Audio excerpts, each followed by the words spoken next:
I built this house with my own hands. I paid this mortgage for 32 years, and the morning they put handcuffs on me in my own driveway, in front of my neighbors, in front of the roses my wife planted before she passed. I didn't say a word. I just looked at my brother standing by that black SUV, watching it all happen, and I thought, you have no idea what I kept. Let me start from the beginning.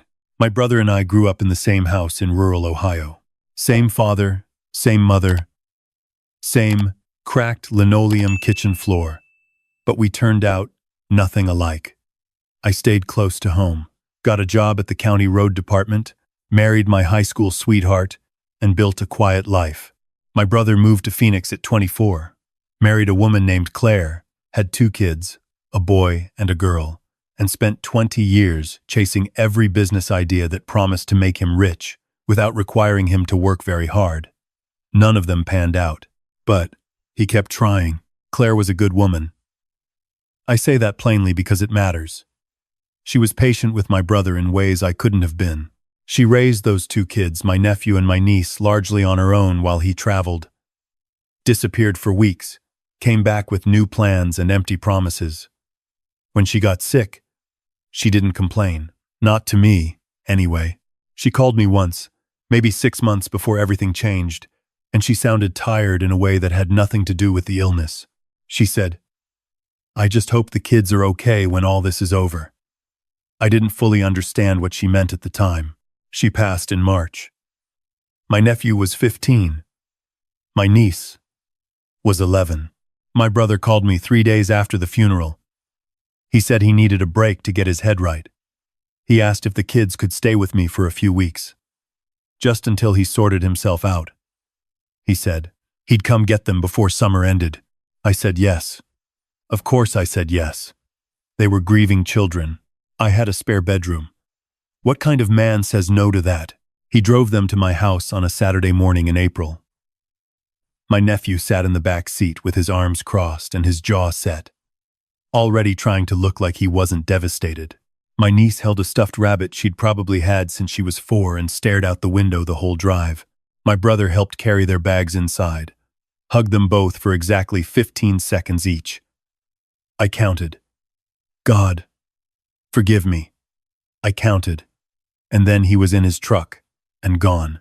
I stood on the porch and watched him drive away. My nephew came and stood beside me.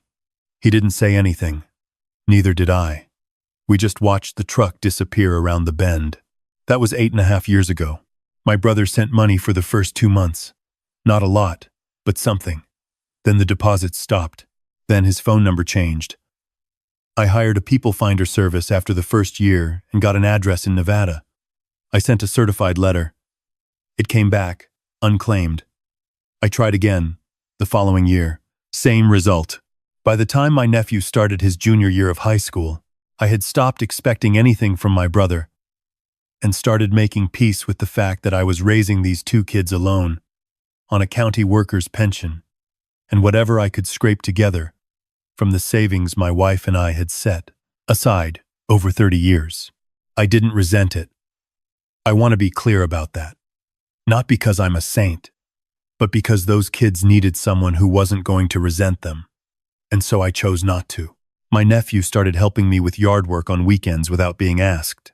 My niece got into the school choir and cried when she made the spring concert, and I showed up in the 3rd row with flowers I bought from the grocery store. We became something. Not what any of us planned, but something real. My neighbor across the street, a retired electrician named Walter, watched all of this unfold from the beginning. He'd been on the street longer than me, knew everyone's business the way longtime neighbors do, and from the first month he'd asked no questions and offered no opinions. He just showed up sometimes, helped me fix the back fence when the storm knocked it over. Brought soup once, when I had the flu and both kids were home from school and I was trying to manage everything. He was 71 years old, drove a truck that was older than my nephew, and he was the most reliable person I knew. My niece turned 19 the spring before everything fell apart.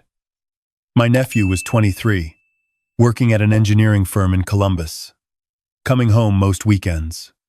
They had built lives here. This was their home. This had been their home for years. The letter arrived on a Thursday.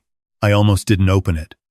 It had a law firm's return address from Phoenix, and I thought at first it was something to do with my car loan. I opened it at the kitchen table with my coffee going cold beside me, and I read it twice before I fully understood what I was reading.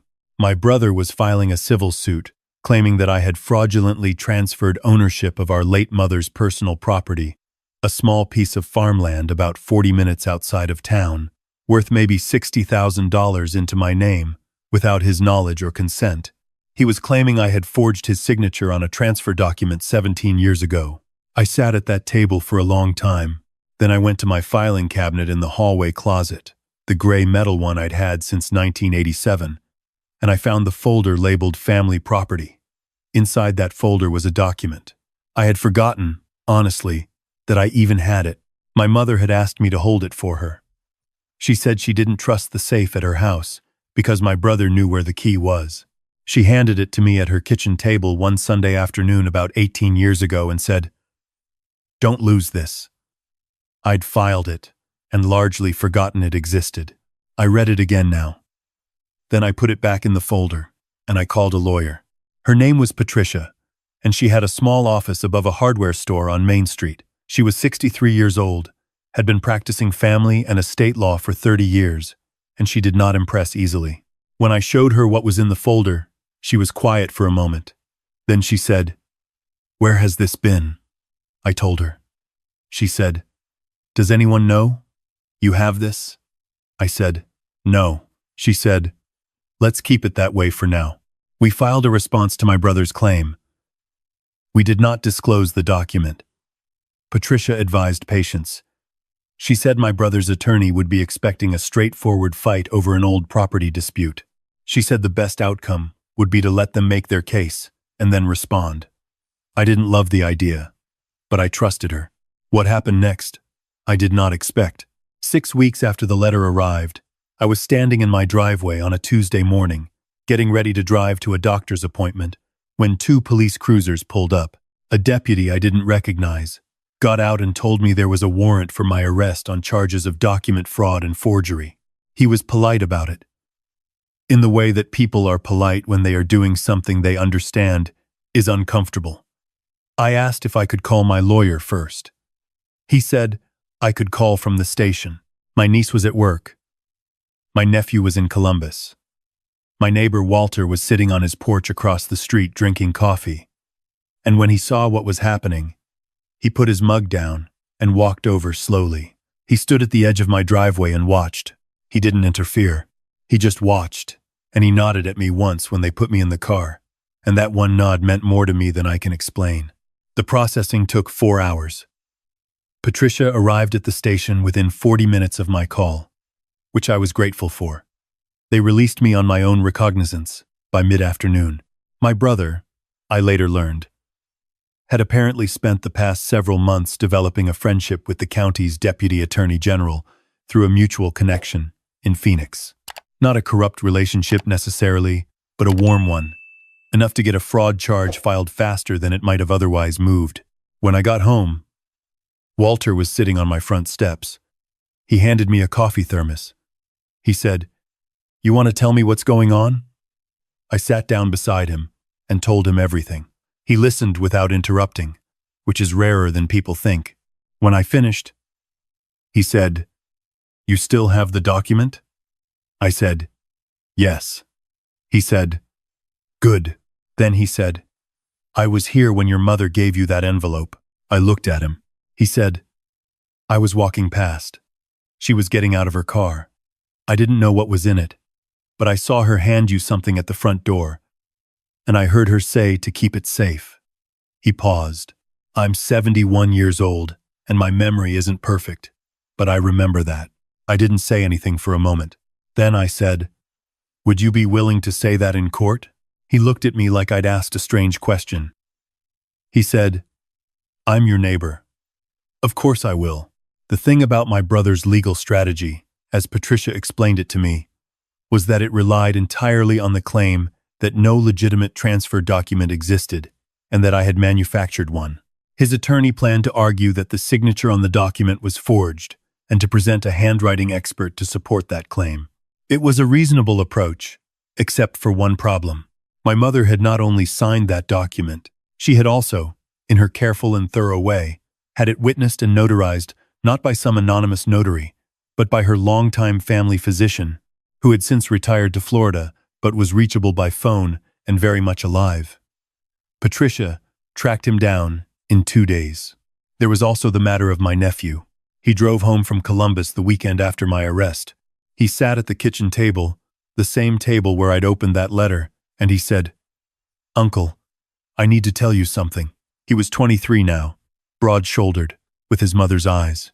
He said that when he was 15, the summer his father dropped them off, he had overheard a phone conversation. His father had been on the porch. Not realizing the window was open, he was talking to someone, a friend, maybe, or a business partner, and he'd said that he was leaving the kids with his brother indefinitely and that he was done with Ohio.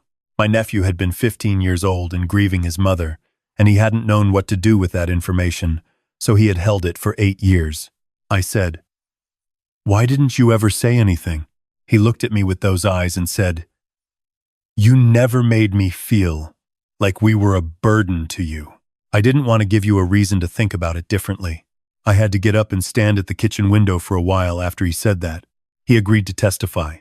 Not about the property document, he didn't know anything about that, but about what he had heard that summer, which was directly relevant to my brother's characterization of himself as a responsible parent who had been manipulated out of his family relationships. It mattered. Patricia said it would matter. My niece's choir teacher from middle school was still teaching at the same school. When Patricia reached out to her, she said she remembered my niece clearly. Remembered that I was the one who attended every performance, every parent-teacher conference, every school event. She had a file of emergency contact forms going back 7 years. My name was on all of them. My brother's name was not on a single one. The school principal confirmed the same. The pediatrician's office confirmed the same. 8 years of records, all of them pointing to one person who had been present. The morning of the hearing, I wore the same suit I'd worn to my wife's funeral. It was the nicest thing I owned. Patricia had told me to look like what I was, a grandfather-aged man who had raised 2 children for nearly a decade without complaint and without recognition. I didn't need to perform anything. I just had to show up.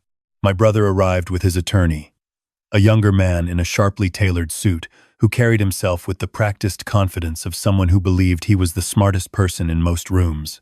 My brother did not look at me when he came in. He sat at the plaintiff's table and kept his eyes forward. The judge was a woman in her late 50s who had a reputation, Patricia told me, for not tolerating wasted time. She read the filings efficiently and then looked up and said she wanted to hear from both sides before any documents were entered into evidence. My brother's attorney went first. He laid out the claim clearly and professionally, that I had, 17 years ago, used a document of questionable origin to transfer a piece of jointly inherited property solely into my name, depriving my brother of his share. He said the signature on the document appeared irregular. He introduced his handwriting expert, who spent 12 minutes explaining why the signature on the transfer document showed inconsistencies consistent with forgery. It was persuasive, if you didn't know what was coming. Patricia presented our case in the following order. First, Walter. He was dressed in a pressed shirt I had never seen before, and he walked to the stand, slowly but steadily. He told the judge what he had told me on my front steps, that he had been a neighbor for over 2 decades, that he had witnessed my mother arrive at my home on a specific afternoon, that he had seen her hand me an envelope and had heard her tell me to keep it safe. He was calm and precise. My brother's attorney cross-examined him aggressively, pressing on the details of the timeline, suggesting his memory was faulty. Walter looked at him and said, with the patience of a man who has lived through considerably worse than a hostile lawyer, I was 62 years old at the time. My memory was fine. The judge made a note. Second, the retired physician, appearing by video from his home in Florida, he confirmed that he had witnessed and notarized the document in question at the request of my mother, who had been his patient for 19 years. He confirmed the date. He confirmed the signatures. He confirmed that the process had been entirely proper and that my mother had been of clear mind and full legal capacity. My brother's handwriting expert had argued the signature was inconsistent. The notarized record showed the signature was legitimate. The two claims could not both be true. The judge made another note. Third, my nephew.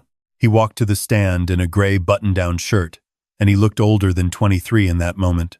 He explained who he was, his relationship to both parties, and then he told the judge what he had overheard on that porch when he was 15 years old. His father's attorney objected twice. The judge allowed it both times. My nephew spoke quietly and steadily, without drama, because that is who he is. He said at the end, "My uncle raised me, and my sister, for 8.5 years. He never once made us feel like we weren't supposed to be there." The hearing room was very quiet after he said that. The judge looked at the plaintiff's table.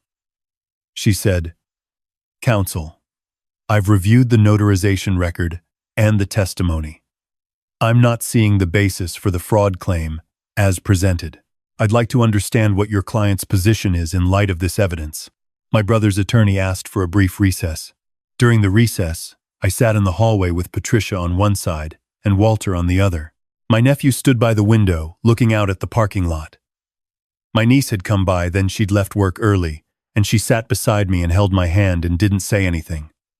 She didn't need to. The recess lasted 22 minutes. When we went back in, my brother's attorney informed the judge that his client wished to withdraw the fraud allegation. The judge did not hide her displeasure. She said withdrawing the claim did not erase the fact that I had been arrested and processed on charges that were now being voluntarily dismissed. She said she wanted to see documentation of all legal fees I had incurred as a result of the claim. She said there would be consequences proportionate to what the record showed. She also addressed the property matter directly. She reviewed the notarized transfer document, the testimony of the retired physician, and the existing county records. She confirmed the transfer as valid and legally binding. The farmland was mine. It had always been mine. My brother had no claim to it. When it was over, my brother walked past me in the hallway without stopping. His attorney said something quietly to Patricia, something professional and neutral, and then they were gone. I stood in the parking lot for a minute, just breathing the cold air. My nephew put his hand on my shoulder. My niece stood beside me. Walter was there too, car keys in hand, squinting in the thin spring sunlight. I said, "Walter, I owe you." He shrugged. He said, "You don't owe me anything.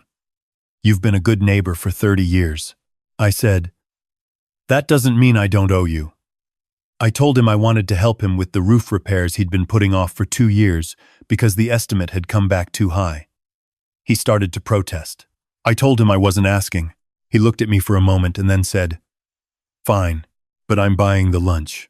Later that week, Patricia sent me the final summary of legal costs. My brother was ordered to cover them in full under the court's determination that the suit had been filed without adequate evidentiary basis. It wasn't a fortune, but it was something. And more than that, it was the court saying plainly that what had been done to me was wrong. I took my nephew and my niece out to dinner that Friday. Nothing fancy, the Italian place on Route 9 that they'd been going to since they were kids, where the same woman has been running the front of house for 15 years and always remembered their orders. We sat at the corner booth, and my niece ordered the chicken parmesan she always ordered, and my nephew got the lasagna, and I got the thing I always got, and nobody said much that was profound.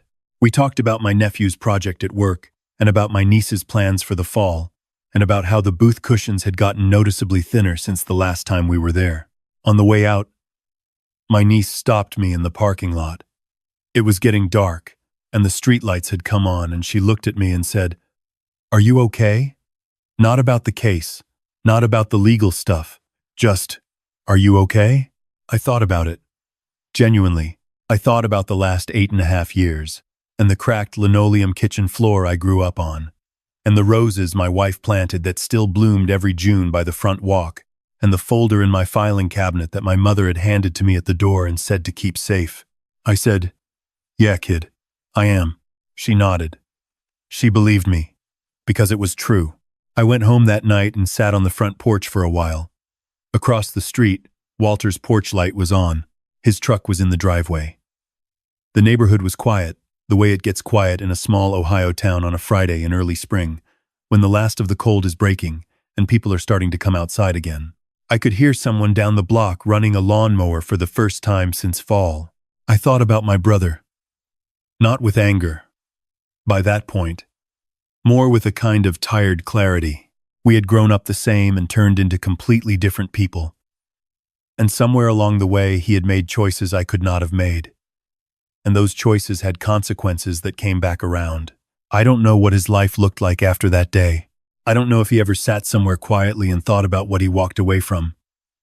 I hope, genuinely, that he did. Not because I wanted him to suffer, but because I think people who have lost something need to understand what they lost, or they'll just keep losing things. The farmland went on the market in the fall. I sold it to a farming family from the next county who wanted the acreage for their growing operation. The amount I got was more than the appraised value, because they wanted it and they made a fair offer and I accepted it. I put half of it in accounts for my nephew and my niece. The other half I used to fix the roof, mine, and Walter's both. Walter stood in my driveway the day the roofing crew came and shook his head slowly and said, "This is too much." I told him it wasn't nearly enough, and besides, I needed his roof to stop leaking before it became my problem aesthetically. He laughed at that. He had a good laugh, big and slow and genuinely amused. The crew finished both roofs in 4 days. The night they finished, Walter came over, and we sat on the porch with 2 glasses of sweet tea and looked at the street and didn't talk much. At one point, he said, "Your wife would have liked seeing how those kids turned out." I said I thought so too. He raised his glass slightly and I did the same, and that was it. My nephew called me that Sunday from Columbus. We talked about nothing important for 45 minutes, and then he said before hanging up, "Uncle, I want you to know, I've never thought of this as a temporary situation. This has always been home." I said I knew. He said, "I don't think you fully know." Maybe he was right. Maybe there are some things you don't let yourself fully know until someone says them plainly.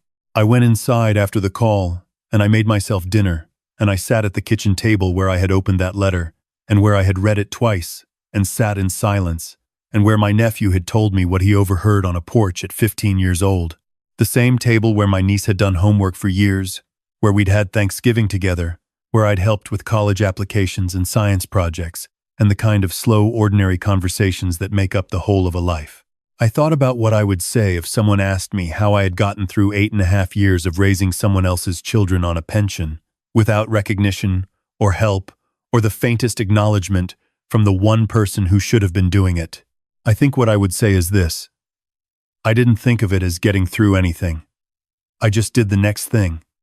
Fed them, got them to school, showed up at the choir concerts, paid the bills, filed the taxes, made sure there was food in the refrigerator, and somewhere in between all that doing, they became mine, and I became theirs, and that turned out to be worth considerably more than $60,000 and a piece of farmland, and whatever satisfaction my brother thought he was going to get from coming back with a lawyer. The folder is still in the filing cabinet. I don't need it anymore, legally, but I keep it there because my mother handed it to me at this door and told me to keep it safe. And I did.